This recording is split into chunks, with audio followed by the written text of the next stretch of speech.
Hello. I know it's been too long. If you don't know me, my name is Frank DeLuzio, and welcome to Thrillers and Tea. If you do know me, hello again. This podcast, it's not the type that will be updated every week or even every month, but some fun episodes might come up here and there when I'm able to make some quality time for it, or if I have a lot to say about a specific book, which this book, Her Last Breath by Taylor Adams, definitely have a lot to say. I am a huge Taylor Adams fan. If you haven't read him yet, you definitely should go read him. He is also the author of No Exit. I think that came out in 2017 or 2018. I remember reading it years ago and just being gobsmacked by it. Now, I haven't seen the movie yet. If you wanted me to do an episode on the book and the movie, let me know in the comments because that could be something really fun. His books are such a fast-paced, fun vibe. He also is the author of The Last Word. I read that book last year or 2024. I don't know. My memory, it's going. I either read it last year or the year before, and it was my second favorite book out of like 50-something books that I read. So good. That came out, I think, in 2023. I just think he's a phenomenal writer, and that's why I'm covering this one. But before we get into today's book, if you're not already following me on social media, I am most active on Instagram, TikTok, and Threads at Franks_fiction. Any business inquiries, you can email me at franksfiction@yahoo.com. So to piggyback off of life updates from the previous episodes, the job I was busy at, I no longer work there. I'm going to miss the people so much that I worked with, but companies like this one, let me be frank, they are running their staff and business into the ground. I'm tired of being a cog on a dysfunctional machine, and I'm not talking about the specific place that I worked at, but I'm talking about the company as a whole. Many of these types of companies, they're just stripped of their authenticity and good nature. And higher ups who are making these decisions, I promise you, your actions will come back to bite you. But in other news, the boyfriend and I are good. Oh, I almost forgot to mention that I've been working a few different jobs. So I ended up getting a position for a phone game. So if you've ever played those chapters types of games or the ones where you make choices to progress through a story, I was hired as a writer for one of those. And I have a story called The Step Between Us that's on the app. So if you want to go play that, go right ahead. So yeah, I was hired for that. I became a behavioral technician, working with kids with autism. That has definitely been some rewarding work. And I know how to stay busy. I know how to stay busy. I know how to make money. So like that's very important, especially in this economy of just fuckery. But I don't want to get too deep into all of that. But I will leave everyone off with a little reminder that if you're at a job where you work hard and they are not appreciating you and you're thinking someday they will truly see my value, I'm here to tell you, no, they won't. They most likely won't see your value until you leave. Now, I'm not saying get up and go leave your job, but just never forget your worth and what you bring to the table. All right, so let's talk about Her Last Breath by Taylor Adams. I'm going to cover some things that aren't spoilers, but we will definitely get into spoilers. So I will leave a warning for when that's about to happen. So just in case you haven't read the book yet, then you can pause and come back when you have read the book. Or maybe you want to listen to the episode while you're reading through chapters, and then you want to listen to parts of the episode. You can go back and forth with that. But if you want to read the whole book first, totally get it. I also have people who love this show who they don't care to read the book. They just want to hear me talk about the book, and they love all the information I provide. I'm not going to probably say every single detail that happens in the book. However, I'm going to try to list as much of the important stuff as I can. It's just supposed to be a fun discussion, do some book club questions at the end, and yeah, just have a good time. Also, I know I haven't released an episode in a long time, but there are so many of you that have been listening. And I mean, I haven't published in a long time because life has been so busy, and I'm so thankful to have made the time now. I'm so thankful. I am so thankful and grateful to all of you that do pop into the show. Just thank you so much. I wanted to get that out there because it's so cool to see. I'll never not appreciate that. And that's honestly what keeps me going, or what makes me want to create an episode again or more episodes. Maybe someday I can create like a Patreon again for like so that when episodes come out early, if you want access, if you want ad free episodes, you could always go there. But for right now, it's just more of a vibe that I just, I want to add, if you just need some like enhancement on your day, you want to listen to something fun that's book related, then here I am. I will try my best to be that for you. But okay, I will stop sidetracking now. So Her Last Breath, what is it about? So it is told by a survivor of a deadly encounter in a cave. It's that type of cat and mouse story that keeps you guessing. There's plenty of twists. This book, it uses multiple POVs and flashbacks. I think it's done really well.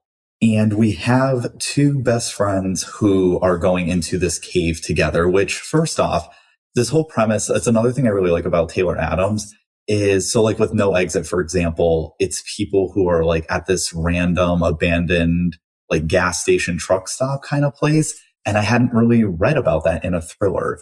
And then same thing with this. This takes place a lot in a cave. Never really thought about that either as being a setting.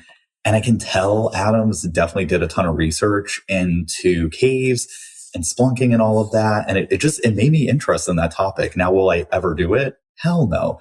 But it's cool to learn about it. Like, I know we like learning about random things that we're never going to go do. We never had interest before in it, but hey, sometimes we just want to know shit, right? So Tess and Allie are those two friends that go into the cave. And Allie is a travel influencer. Like, this is her full-time job. She doesn't need to go work like at a retail store while she does this, or like, like so many of us probably have to do. And then Tess, I was so confused about what she did for work. And I thought she had two different jobs. So I knew towards the beginning, it said something about her being Allie's part-time assistant, which, okay, Allie makes that money. If she can hire her friend to be her assistant, like, girl, get it. Get it. But she's also a part-time law student. And I remember when that was mentioned in the book, I'm like, wait a second. I thought she was Allie's assistant. She's a law student. She can be both, Frank. It's possible for people to do more than one thing. It's just, I think the way it was mentioned in the story, it kind of confused me a little bit. So some other characters that we have Detective Layla Washington. Now, if you know me personally, detectives in stories are not my favorite characters whatsoever. I think because a lot of them, they feel so similar, and a lot of them are male, and they kind of come off as boring or just like the same attributes as like every other detective that I've read in stories. Layla is not like that. She came off very different. We even learned some things about her personally, and I love that. She just had a very different vibe. And I was so excited as I was reading that because it just wasn't the same. I don't want to say recycled, but it just wasn't the same type of character that we got, which, hallelujah. We also have Jacob Herman. He is a cave explorer. That is all I'm going to say about that, because if I say more, I think it would spoil things. And then Ethan Ramirez is Allie's new boyfriend. So those are our characters, some of the themes that happen throughout this book. So I figure, I'll list these because if any of these sound interesting that you'd want to read about, then there you go, like hop on. So some of the themes are survival, betrayal, the reliability of memory, and killer twist. There are a lot of twists, and that was cool. I'm going to have some more thoughts about that, of course, later on, but I'm trying to think if there's anything else I can say without spoiling anything else, because there's just so much that happens with this, and I want to delve in. So I guess I can start off with what happens at the very beginning of the story. And that is Detective Layla Washington. She's interviewing one of these women that was trapped in the cave. She is interviewing them and trying to figure out what's going on, because this woman is part of a homicide investigation. So that's like what is happening at the very beginning and kind of what's happening throughout the book. But that's why Layla Washington is in this book, because her role is she's interviewing one of these friends, essentially. So I think everything else would just be spoilers at this point. I guess another thing I can add is I loved this book. Now, weirdly enough, this weirdly was my least favorite Taylor Adams book, which I know sounds weird because I'm like raving about it. Now, when I say least favorite, I mean 4.5 stars because the other two were 5 stars. And later on, I can kind of discuss why I just couldn't get to the 5-star mark, but still really good. And I will thank NetGalley and Libro FM. So NetGalley ended up gifting me a copy. Thank you so much. The Kindle version. And then funny enough, Libro FM, they have an audiobook program and they gifted me an audiobook of it. So I was able to read it in 2 different ways. And I'm just forever grateful to both of them for offering me copies in exchange for me reviewing them. So thank you so much there. So this is the warning that spoilers are going to happen. So if you need to pause and come back, you can do that. But if you just want to delve right in with me, then let's delve right in. That sounded a little creepy. I'm going to stop with that. All right, so now we're going to get into the story. So Tess DeWater, that is a weird last name, I'm not going to lie, but we listen and we try not to judge. So Tess DeWater and her friend Allie Merritt, which I already said she's a travel influencer. Tess has 2 jobs and one of them is with her. They are heading out to explore this cave called the Devil's Staircase. Now, I am going nowhere near anything that has the word devil or 666 or cursed or haunted. That's why hopefully I'm never a main character in these types of stories of thrillers or horrors or anything like that, which this book is a thriller, but his books tend to have a little bit of like a horror-esque little pinch on it, which it's like just enough because I don't do Stephen King horror, but this is like it's just enough for me to where I'm not like a complete scaredy cat. But I am not going near any shit that is like, no, that's why I won't be a main character in these stories because I'm not risking my life. Like you can go off to that cave. I'm going to be at home reading or watching Netflix or eating cookies or something. Like I'll be doing anything besides. I would rather paint 30 fences than go to this cave. But they go to a cave called the Devil's Staircase. And lurking near the cave opening is a man dressed in all black wearing a balaclava. I didn't know what that was, but I looked it up and it's essentially like a ski mask. Now, once again, if I'm going somewhere that I am not familiar with and there is a man dressed in all black wearing a mask, I'm not going anywhere near that. I'm getting the fuck out of Dodge and going home. Like there's just no way. I don't know. I don't fully understand. I mean, obviously for the sake of the story, they're going to go in, but it looks so suspicious already. But his name is Jacob, which I mentioned earlier. He says that he works for a logging company that owns the land and he offers them a cave tour, but he kind of does it in this really creepy way, which once again, I would be like, oh, hell no. Like I'm getting the hell out of here. They do turn him down. Allie does it. So now when I'm talking about this, I forgot to mention that this book is split into 4 parts and part 1 is Tessa's point of view. She is the woman that was rescued from the cave and she's being interviewed by Layla Washington. So this is her recounting the events of what happened. And, you know, she mentions that this guy Jacob came up to them and Allie was essentially like, fuck off because their personalities, it's interesting. So Tess comes off as like a meek person and Allie definitely seems like a go-getter and like a tougher personality. She'll stand up for herself. So, you know, Tess is being more quiet and like trying to, I think, be nice about the situation. Whereas Allie is like, dude, fuck off. You know, like, we don't want your help. He asks him like 4 or 5 times. They have to say no 4 or 5 times. I know women have been through this in real life where it's like, how many goddamn times do you have to tell a man to fuck off or like, no? I said no. No means no. No is a complete sentence. But he finally goes away after all of that. Like after like the 5th no, he definitely seems bitter about it, of course, because, you know, he's fragile. But anyway, so Tess is telling the detective that Allie had most of the cave memorized, that Allie was the one that invited her to go to the cave.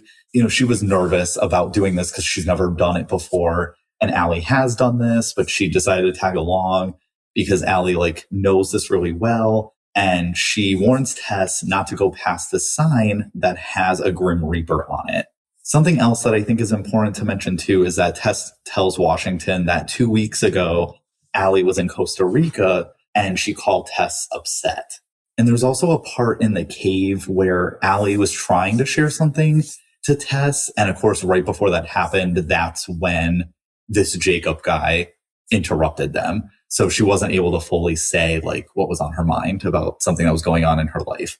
So as they're exploring the cave, the women think they hear footsteps. They eventually convince themselves that it's only an echo of their own feet. So they keep going on. Tess ends up also sharing to Washington that her mother suffered from a mental illness and burned her with bleach to burn away the devil.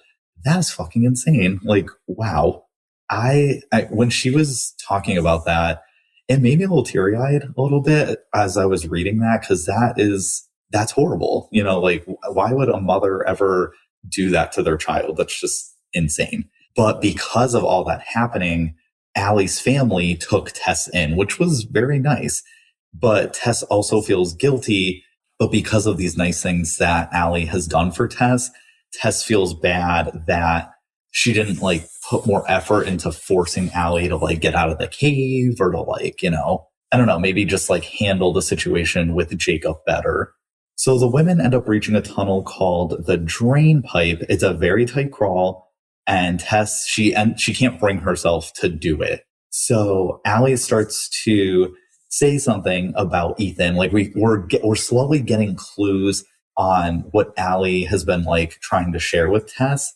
But all of a sudden, there's a red glow. Like they think they hear something again. They see this red little light. It's like, oh no, like who the fuck is that?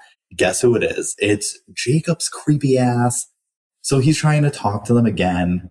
Allie now is thinking, okay, I gotta try to scare this guy off. So she tells him she has a gun. And because of the way that Allie talked to him, Jacob's like, well, I want an apology.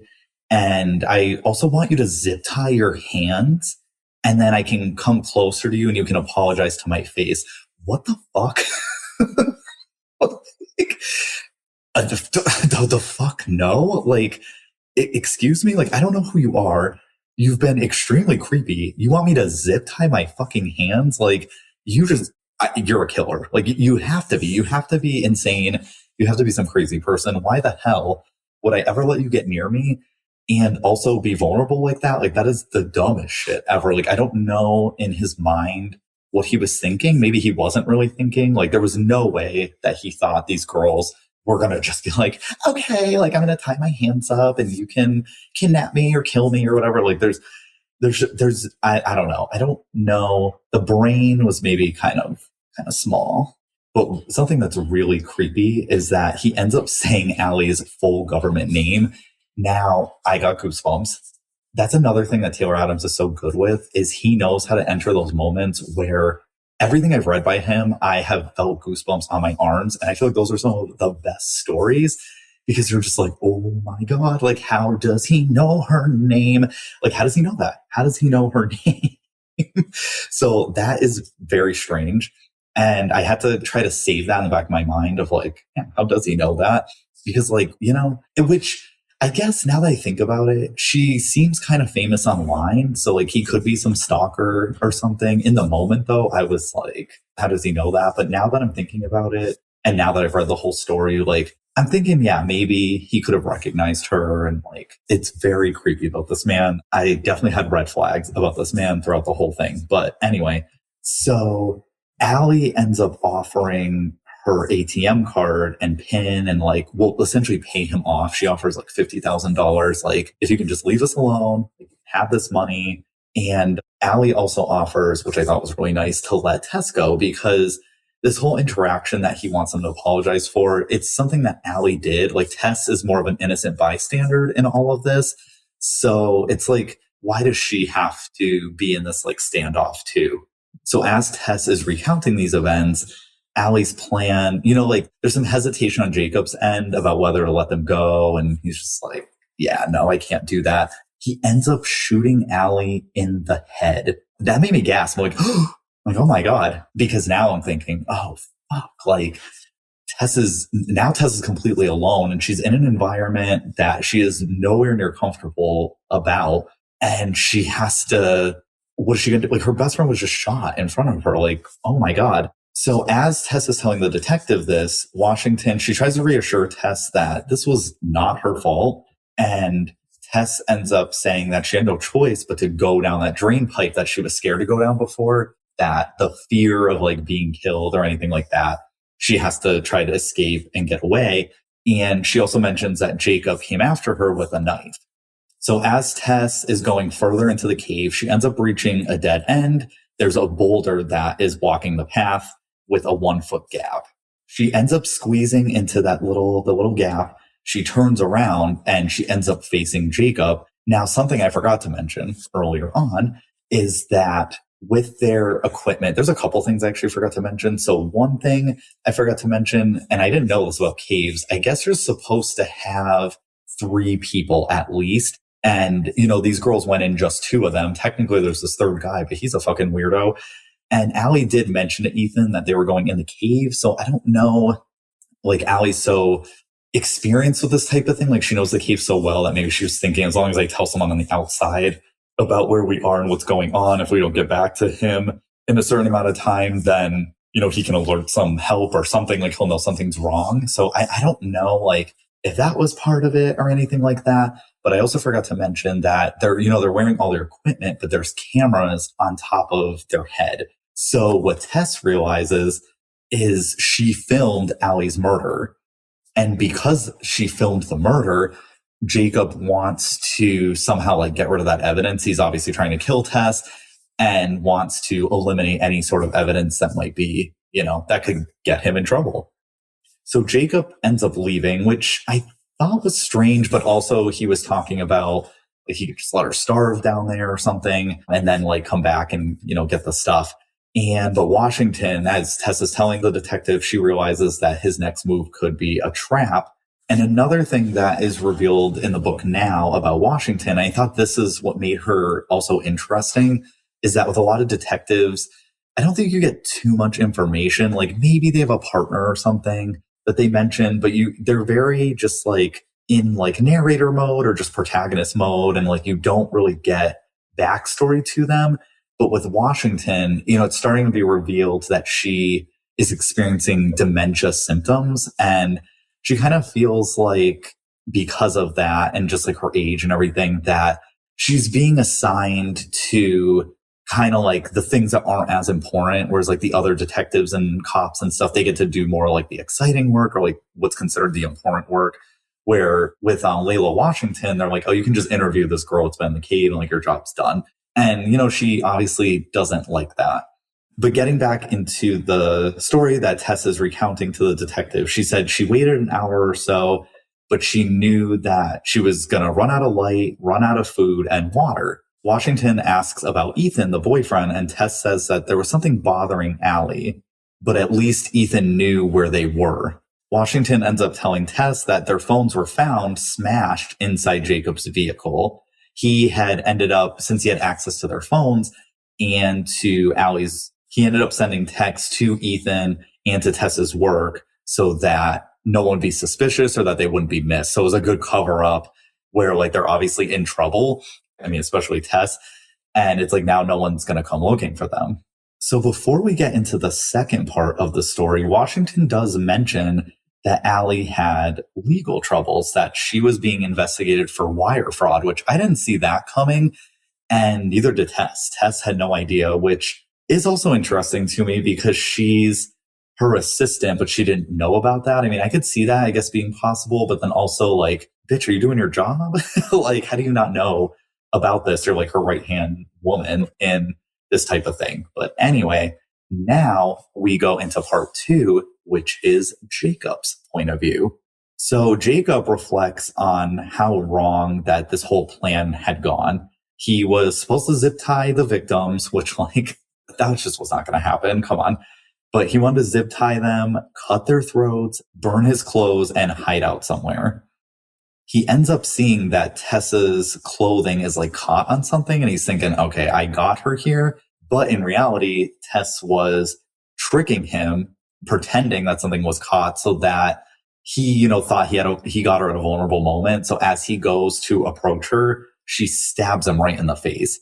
Tess also ends up mentioning to the detective that she kept crawling backward. She was trying to stay out of reach of Jacob. And that was I think that was one of the things for me about why I didn't love this story as much, because Adam's stories are very action packed.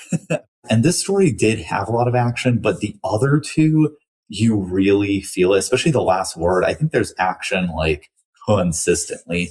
And this one, it did feel more like of a cat and mouse, because it's one of those stories where obviously if the guy gets too close to her, then he's going to kill her. So we have to come as a storyteller to come up with ways to keep them apart. Otherwise the story would just probably end. And that's why I think it shocked me about Allie being shot in the head so soon in the beginning of the story. Because I'm like, oh, damn. I thought maybe they both would have been trying to escape for a while. Maybe one of them would have died later, at a climax point or even in the middle of the book. But no, that was more so, I guess, one of the inciting incidents maybe, and just crazy. But anyway, so she's trying to stay out of reach.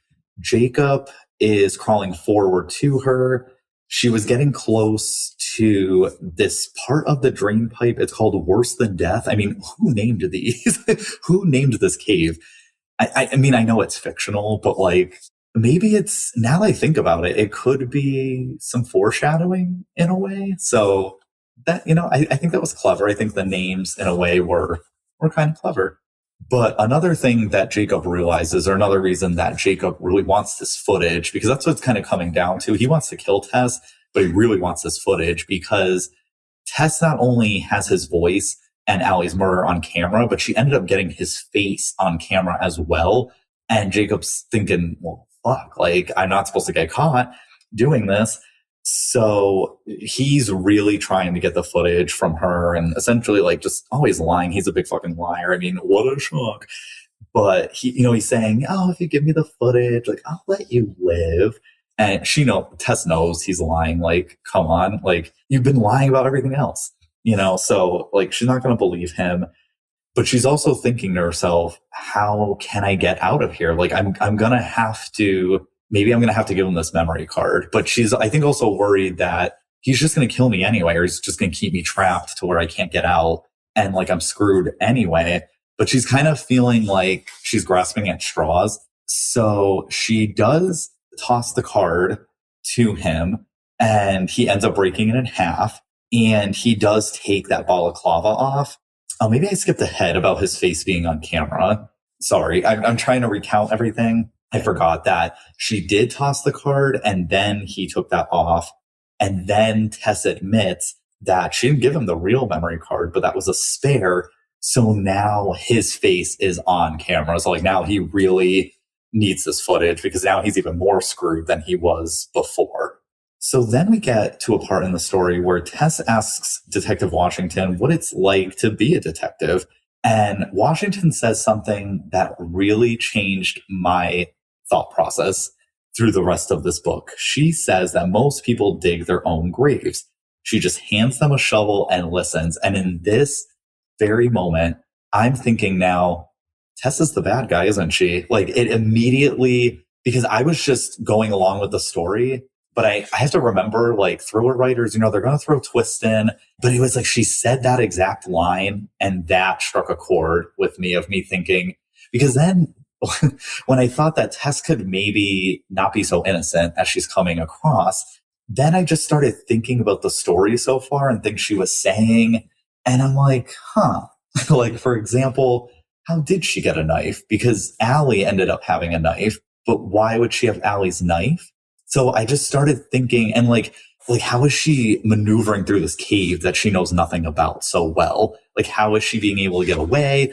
How is she being so brave all of a sudden? I mean, I know in fight or flight, sometimes you just maybe get in that mode, your adrenaline's rushing and stuff. But when the detective said that line, I really started thinking, now I'm starting to wonder if she's not telling the truth or if she's not remembering it correctly. Maybe there's something wrong with her memory. That happens in so many stories. have lost count about how many stories like a main character has amnesia or like some sort of just, oh my God, I'm so tired of it though. Not saying that's what happens in this book, but just so many books. It's always like, there's all these secrets and oh my God, I can't remember anything. But so I didn't know if that was going to go in that direction. I was a little nervous, but Washington also tells Tess that, so besides her saying that line about digging their own grave, she says she thinks there's a second killer. And I wasn't thinking about that either. I'm like, that's interesting because you think about it and you're like, okay, like this guy eventually has to eat and like do other things. Like he can't just like run off of adrenaline and I don't know how long they've been doing this. Like I think this whole thing is like 9 hours or something. It's a long time. And like it would make sense if someone else was involved. So like he could be human in ways. And what I mean by human is like go to the bathroom, eat something, like if he had to go somewhere, he ends up going to a store. I didn't get to that part yet.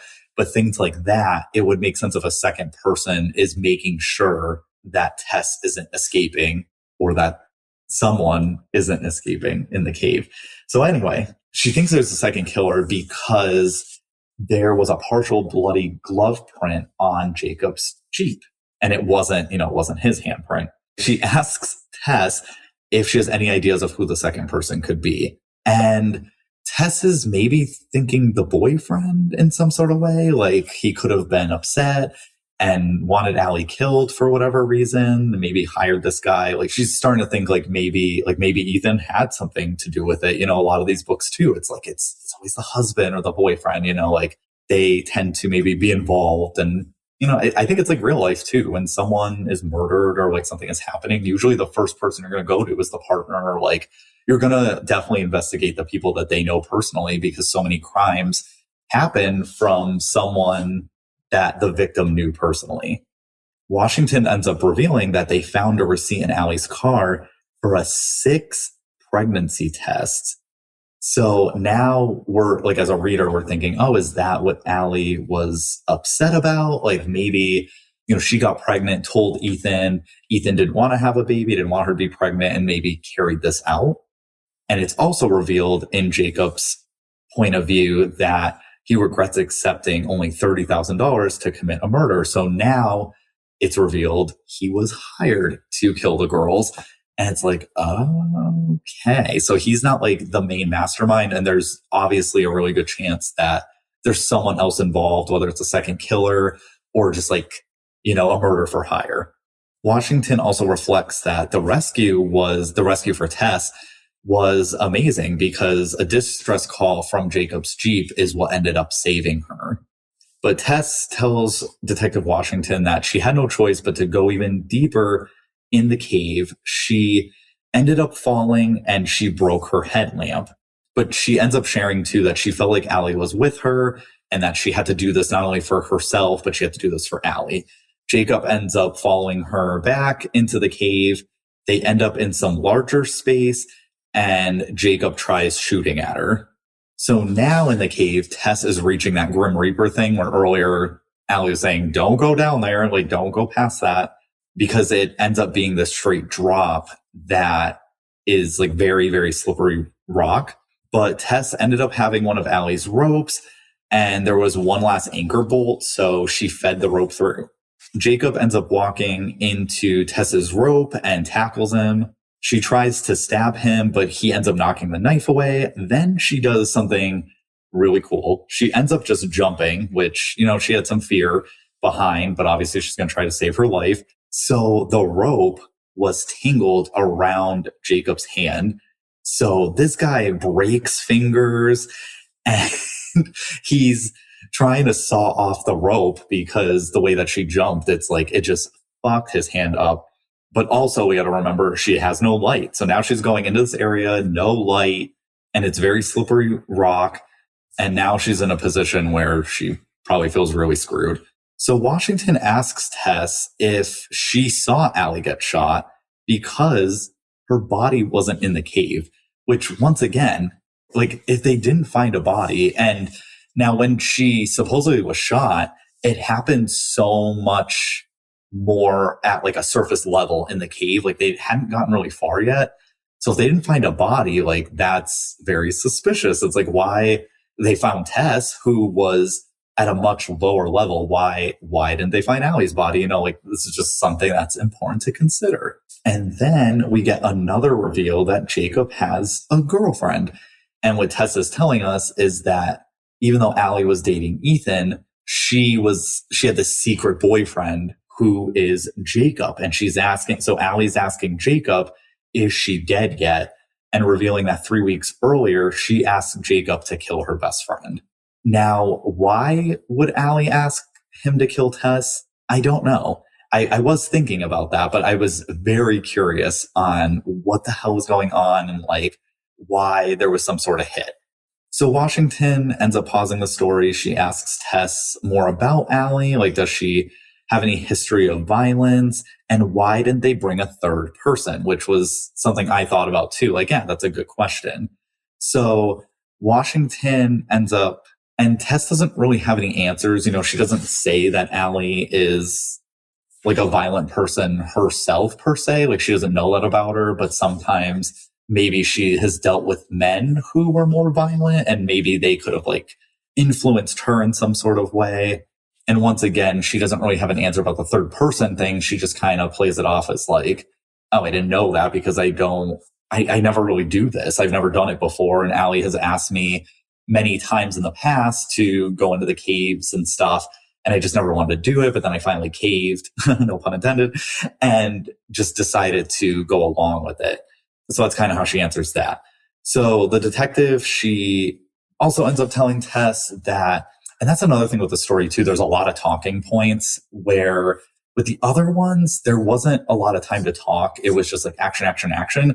Where this, we are bouncing around between like those other two books. I don't think they skip around. I don't think the point of view skips around. I think it always stays on the main character and it doesn't like skip around in time, where this one has like time jumps and stuff. It skips around. It goes to different points of views.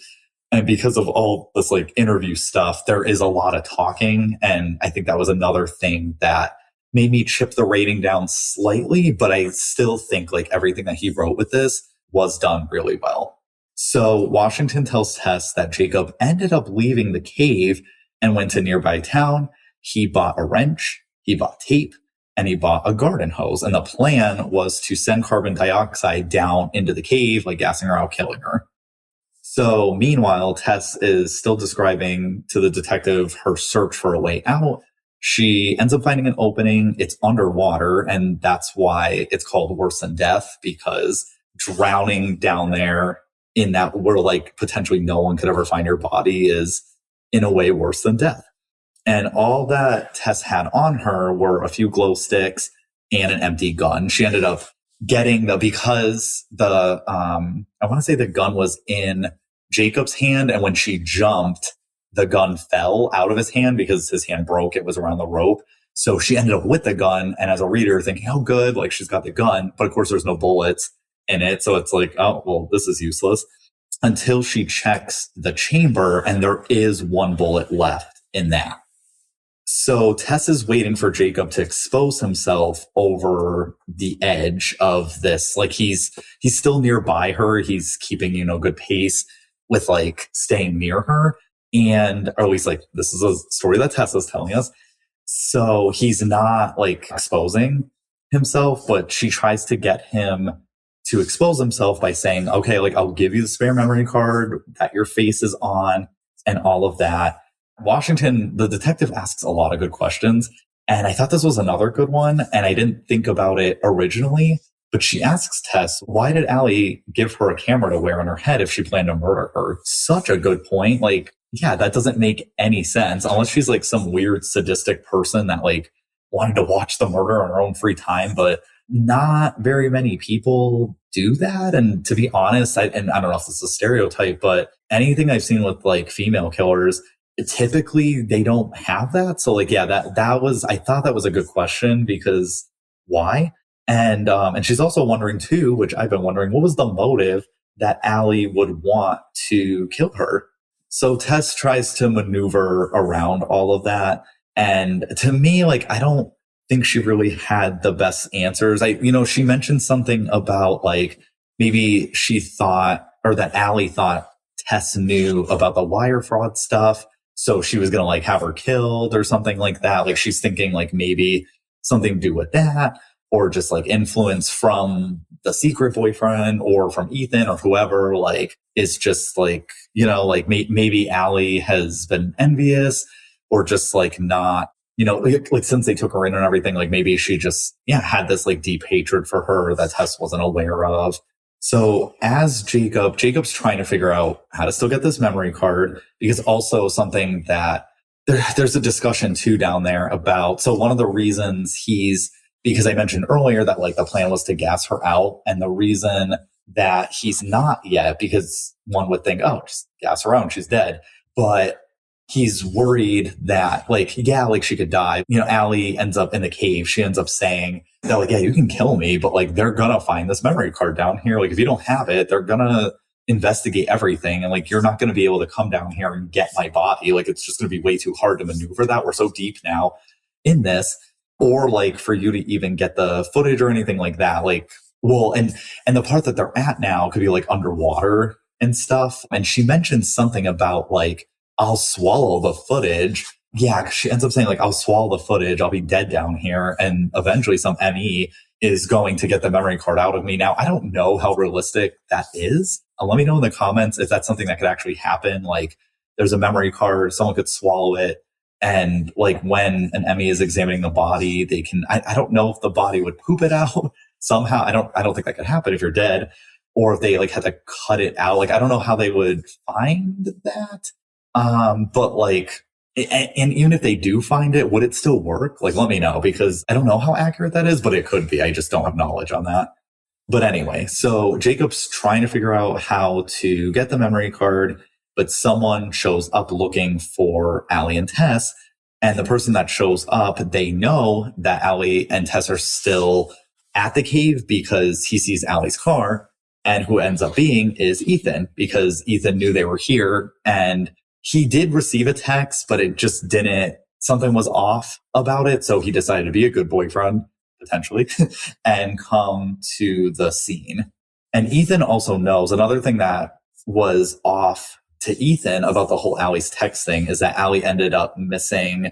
Like she had made an appointment, a really important appointment on Monday. I don't think we know what it is yet. I'm just going to say it now, but like she made an abortion appointment that Ethan knew like that she didn't want to miss, type of thing. Or like I don't know if he knew, I can't remember if he knew it was an abortion appointment, but he knew that she had made an appointment that she did not want to miss. And, and Allie's end of thing, I think this is something that's revealed a bit later, but like she didn't want this baby potentially. So, Jacob sees Ethan, and him and Ethan kind of have like this little standoff where Ethan has some fucking common sense, and he's like, I'm not going to go near that man. Like there's something off, and like, I got to just get out of here and like go get help because I can tell something's off. Like this Jacob guy's weird. And what's revealed through Jacob's point of view is Allie comes out of nowhere and is like, Ethan, hi. And Ethan gets distracted. Jacob stabs Ethan in the stomach and throws him in the creek. So back in the cave, Tess sees something splash in the water, and she recognizes it's Ethan's glasses. And Jacob threatens to hurt him if he doesn't turn over the camera. And she's thinking, fuck, like, whether I turn this camera in or not, like, or the memory card, I mean, he's going to kill Ethan anyway. And she's kind of in this position, which once again, this was something that was also off or interesting to me, is why. Now, I mean, I think normally someone would have reservations about whether or not to help in a situation, like meaning Tess about Ethan. But then I was also starting to think, if Allie was in the cave, let's say it's really Allie in the story, and it's Ethan's life being threatened, I could see more of the like back and forth. Whereas like if it's Tess in the cave, I don't know. She didn't, like, when she talked about Ethan to the detective, it didn't really seem like she had strong opinions about him or really cared. But I know like one could care about another human. It's just, I'm starting to think, if Allie, like if it's really Allie in this cave and not Tess that's trying to escape, it would like, one, she would recognize Ethan's glasses, and two, she would be more conflicted. Like, this is a man I love and that I'm with. And, like, I don't know what to do because I want to save him. But also, I don't think this man's crazy and he's a big liar. And I think he's going to kill him anyway, whether I, go up in front of him or give him the foot. Like, the only thing that I have is a bargaining chip. But, this is Tess in the situation. And she's thinking there's one more option that I can do because she still has the gun with one bullet. And she's like, okay, I'm going to throw the camera up. So when Jacob goes to catch it, she shoots Jacob. So according to the detective, she says that Jacob staggered back to the surface and made it to his Jeep. So we're still in Jacob's point of view. So he does stagger back to the surface. It's nighttime now. His girlfriend, or Allie, I should say, says that Ethan has no pulse, which when I was looking at this part, I'm like, okay, that would make sense too. If Allie is really with this Jacob guy and really into him and, was cheating on Ethan, and maybe even the baby is with Jacob. Like, I don't know. Like, I guess I could see why, like, maybe she wouldn't care about Ethan being killed or anything like that. But anyway, the girlfriend urges Jacob to hook up the hoses. He wants to go to the hospital, but she's like, you can't. Like, you're going to get in trouble. I'm going to get in trouble. Like, we're going to get caught. Like, you can't do this. So essentially, Allie ends up leaving Jacob to death. And that's something that Washington knows, that Jacob was found dead after all of this. And essentially that is the end of Tessa's story of what she can recount. And then obviously besides, then she was rescued. So Washington, she is like, thank you so much, Tess, for your interview. And thank you for being so open and honest with me. And just thank you so much. So, and then I think she gives Tess her card if she has anything else to recollect or remember or anything like that. And then she leaves her room. So Washington calls her boss, and Washington's like, I know who the second killer is. It's Tess. And essentially saying everything that Tess just told me was a complete lie. And I'm like, oh, I knew it. I knew something was off with her. So yes, this is a really big plot twist that Tess was not the one that was doing all the stuff in the cave. It was Allie. And that would make a lot of sense just because of another thing that stood out to me after the reveal was there's a part in the book where Allie says she has a gun. And I thought about that too afterwards. Oh yeah, how would Tess have the gun all of a sudden? Did she think about grabbing it before running off? Usually if you're trying to escape from someone, you would just run off. And in Tess's story, that's how it came across. That she just kind of ran off once her friend was shot. But if it's Allie really in the cave, it makes sense why Allie has Allie's gun and why she has Allie's knife, because it's Allie who is really trying to escape, and Tess hired Jacob to kill her. So before we get into part 3, now we're seeing that Tess, now we're seeing it from a more omniscient view that Tess arranged Allie's murder and that the story she told was Allie's story.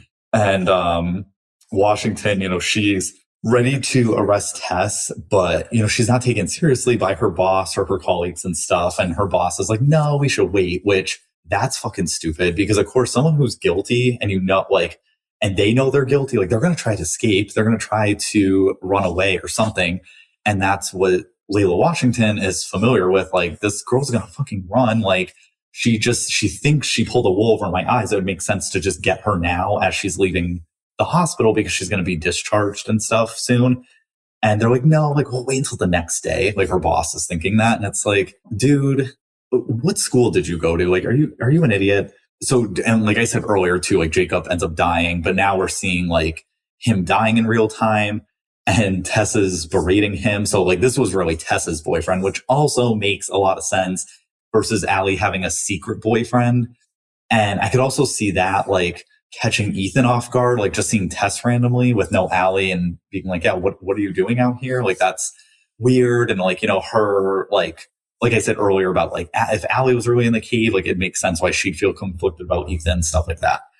So yeah, Tess, this was also very interesting because I completely forgot about, I remember reading it, but then I didn't think about the whole thing about Tess and her mom. I didn't think about it again once she said at the beginning of the story, but she ends up revealing to Jacob that she poured the bleach on herself and got her mom in trouble and to get like DCF involved. And Tess wanted to be taken away from her mother and to be, adopted into Allie's family. And essentially, yeah, she like admitted to destroying her mom's life, and her mom got blamed and like just excommunicated, in a way from everyone in her life. So Washington is thinking, fuck this. I'm not waiting for my boss. Like, I'm going to Tessa's room. It's empty, though she's been discharged. I also don't remember how this happened, but I guess like the camera. So this part didn't make sense to me, is that now we know that was Allie in the cave, when she threw the camera up to Jacob and shot him, he somehow got the camera. To me, that doesn't really make sense, because if he got shot, he also caught it somehow. Like, that was really weird. And so Tess, who's really on the surface and wasn't in the cave the whole time, she gets the car keys of, I can't remember if it's Allie's car or Jacob's car, but like, she grabs the keys, I think probably from Jacob, since he's dying and she's leaving him. I'm like, damn, that's cold. But Jacob starts laughing hysterically because he notices the camera is empty. So, and Tess must have realized this too, that like, shit, the memory card's not in there and I have to go back. Now, mind you, this is all still happening before she went in the hospital room, but like in real time of these events, and obviously a part she didn't tell the detective because she was telling a whole false narrative, is that she had to go back in the cave and essentially fight Allie one-on-one to get that footage. So now we're in part 3 of 4, which is Allie's point of view. So Allie ends up swallowing the memory card to keep that safe. And in Costa Rica, she did start feeling ill, and she ended up telling Ethan that she could be pregnant, and he was excited about that. Washington believes that Allie definitely has the memory card on her, and that Tess, like, she believes that Tess went back in to get that and probably killed her to get the memory card. And Washington, was telling her boss all about this. And she also was telling her that Jacob did turn on his Jeep, which ended up sending the carbon dioxide into the cave where Tess went into. So if they're trying to rescue Allie, like, they don't have a lot of time, because now both women are trapped in this cave and they're running out of air. So eventually Tess does meet up with Allie. And this was so interesting to me, where like Allie, it was interesting because she's like, not, even though Tess was just trying to kill her, Allie is like, fuck you. Like, you're going to listen to me right now. Their personalities are really coming out. Like, Tess is still like, she's coming off as scared and meek still, which just makes a lot of sense, versus Tess being the supposed badass in a cave. Like, that is hard to believe that just came out of nowhere, especially in a space that was unknown to her. And, Allie is like, listen, we don't have a lot of time. Let's just both try to get out of here, both go our own ways. We got to work together. Like, I don't want to work with you, but let's just do this so we can get out of here. And the way out, it's over like 200 feet. They got a long way to go. So Tess ends up having the map to the cave, and Allie's at a point, and I think that's another reason maybe she told Tess not to go past the Grim Reaper thing, because she doesn't know this part of the cave and they're so deep. They don't have lights and shit. So it's, like, she needs something, and Tess does have the map.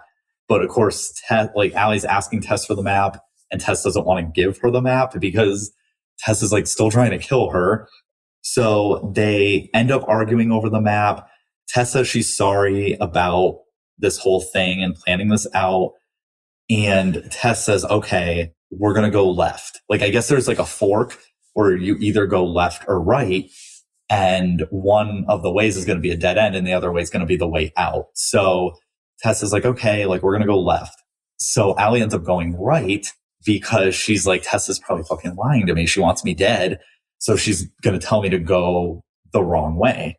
And what happened was that Tess was lying, because Tess also went right, or like they both end up going in the same direction. Allie ends up finding a pocket of air.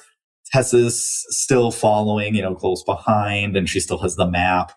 And, Allie ends up asking Tess if she lied about her mom abusing her, and Tess admits that she did, which we got a reveal earlier on about that.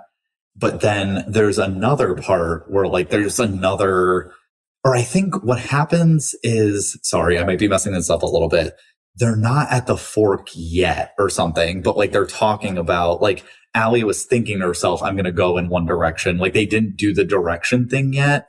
So then they finally get to that part. They go in different directions, and Allie realizes that the way she was, I think she caught a glimpse of the map or something. So it was another reason she went the opposite way as Tess.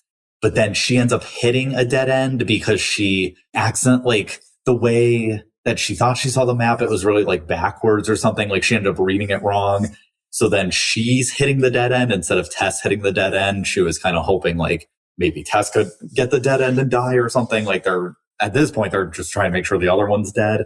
And, Washington's telling her boss that, well, Tess did make it out of the cave and Allie didn't. So Tess probably went in there and killed her. And that's why we have to, that's why we have to find her and arrest her and stuff. Her boss ends up apologizing to her, saying that they should have arrested Tess. But Washington, because of her dementia symptoms, because I guess what was supposed to happen when the interrogation thing was over, there was like deputies that were going to go to Tess or something. And her boss had told her to call them off. But because of Washington forgetting inadvertently, the cops do end up still going to Tess and capturing her. So like she doesn't end up getting away. So now Washington comes back in an interrogation room with Tess instead of like talking at the hospital. She tells Tess that she's an incredible liar and that Tess was the one that was actually committing wire fraud. And I'm like, oh, that would make sense. And yeah, like Tess just has more of a motive to kill Allie. And especially now that we know like that she lied on her mom and stuff and that she can be like a very manipulative and vindictive person, like it would make sense. And it definitely makes more sense that like, she's, because I guess you think about it and you're like, if you're your best friend and it's hard to be happy for them, like if they're doing really successful and you're their assistant and you're just like trying to do the best that you can. And I realize this is another reason why I think they made her a law student so that she could be like the skilled liar and like be able to maneuver like the questions really well. I'm thinking that's why Taylor Adams made that like part of her identity as well. As I read more of this, I'm like, oh, okay, that makes sense.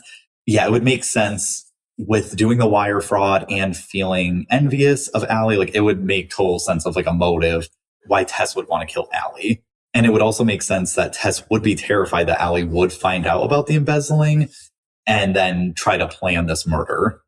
Allie is still trying to escape this tunnel and she can't, like she's having trouble being able to fit through any gaps or like getting out of a dead end situation. And mind you, like this is like becoming like an underwater area. So and mix that with the carbon dioxide stuff. It's going to be really hard for her to end up surviving this. But as Tess is being interrogated, she's insisting to Washington that she's telling the truth and that after Jacob was shot, she made her way out of the cave and hiked for help, which I forgot that's what she ended up saying at the end of the story. Like I thought, because it does make sense that people didn't go in yet to like save her, but also like what were the odds that she got herself out just like that, like her story really didn't make sense. And Allie is feeling like, I'm trying to remember what she calls this baby. I didn't love the nickname. It was also, Jacob was constantly calling Tess baby girl, which was, I guess, to cover her identity in a way, at least like from a writer's point of view. But I can't stand the phrase baby girl. I hate it. If you've ever seen 365 Days, that phrase, a term is so, it hurts me to my core. Like, are you lost, baby girl? Like, I hate it. I hate it so much. Don't ever call me baby girl.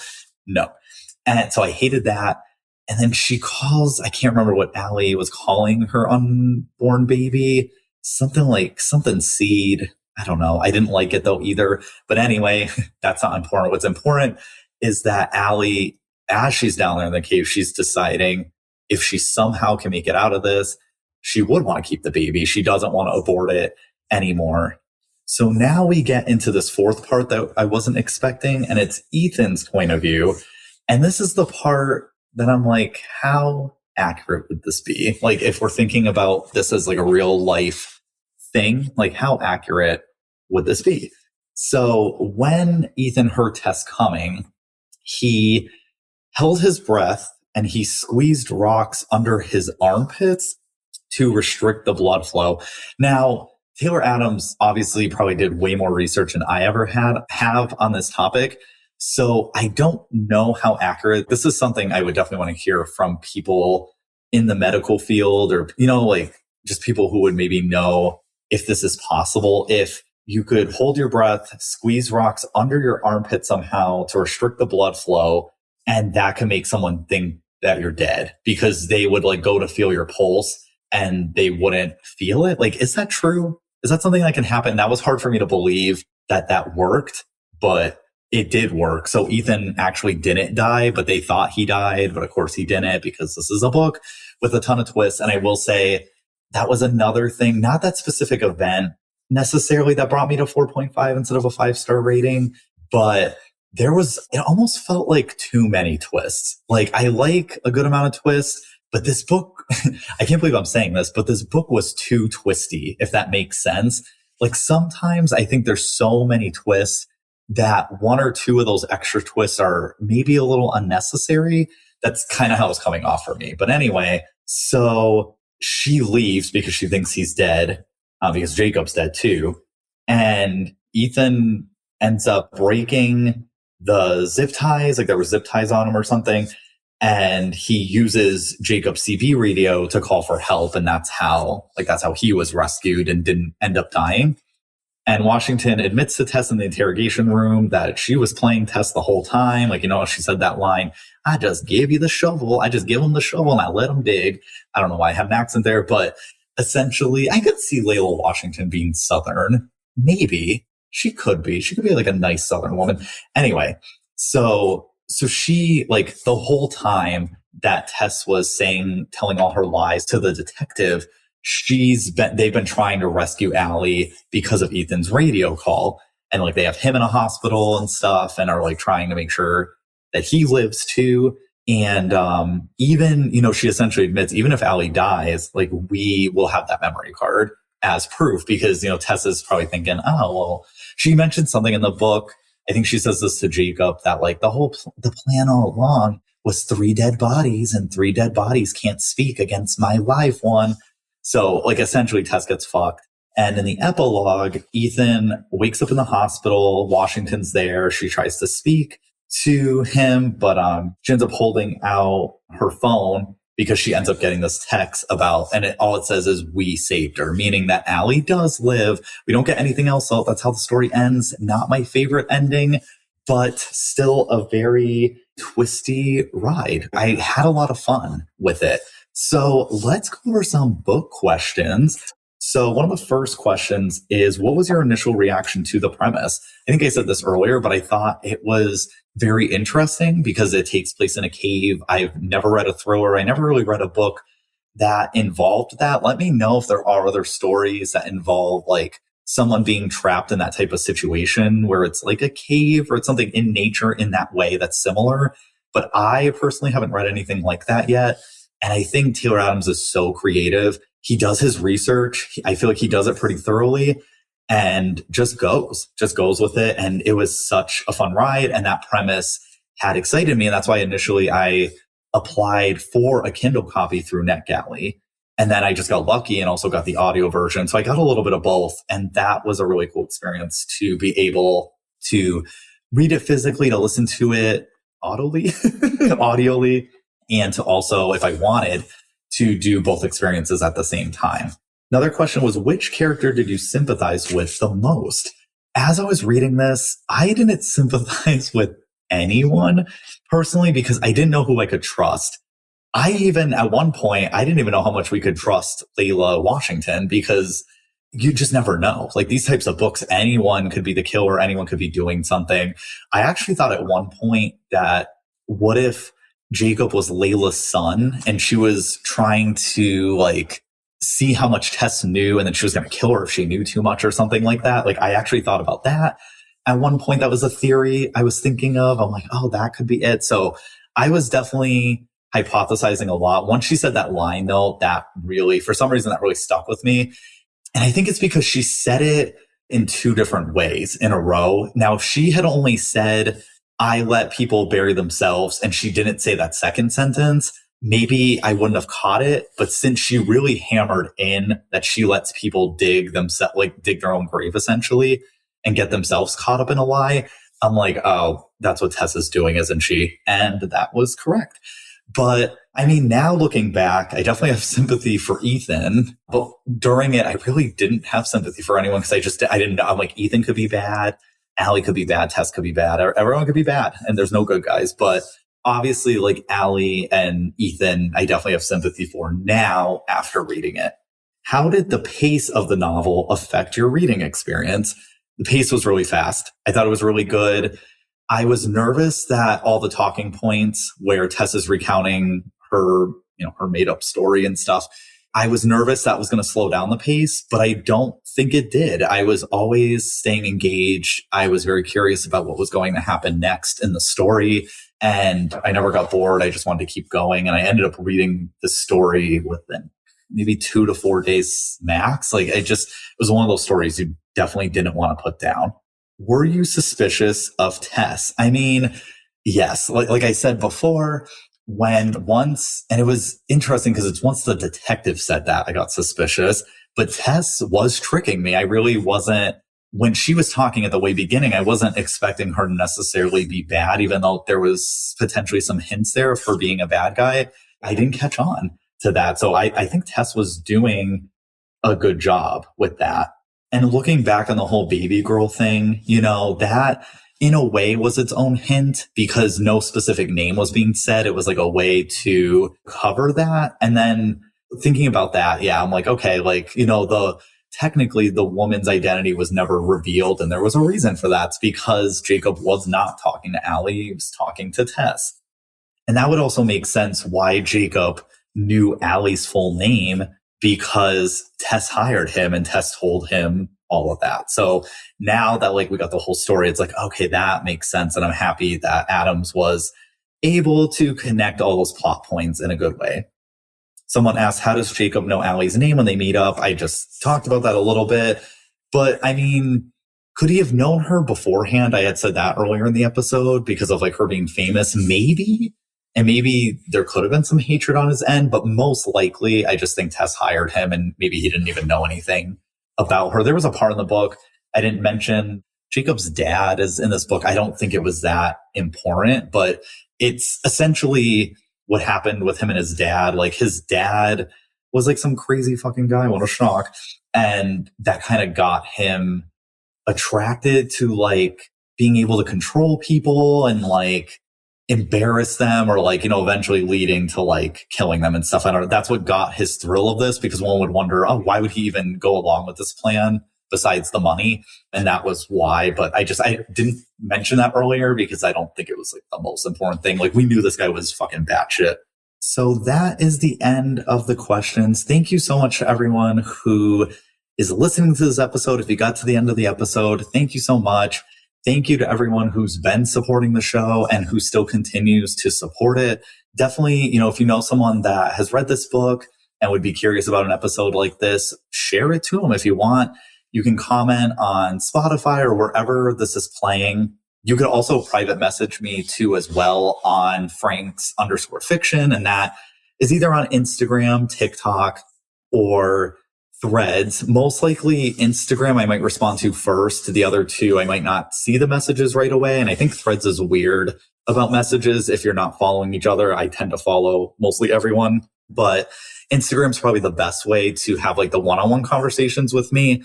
But Franks_fiction, if you want to discuss things, my email to franksfiction@yahoo.com. It's another option. I don't know many people that email as much anymore, but there's ways to hit me up if you want to talk about this. But I know Spotify specifically, if you're listening to this episode on that platform, you can comment right on the episode, which is really cool. And I can respond to it.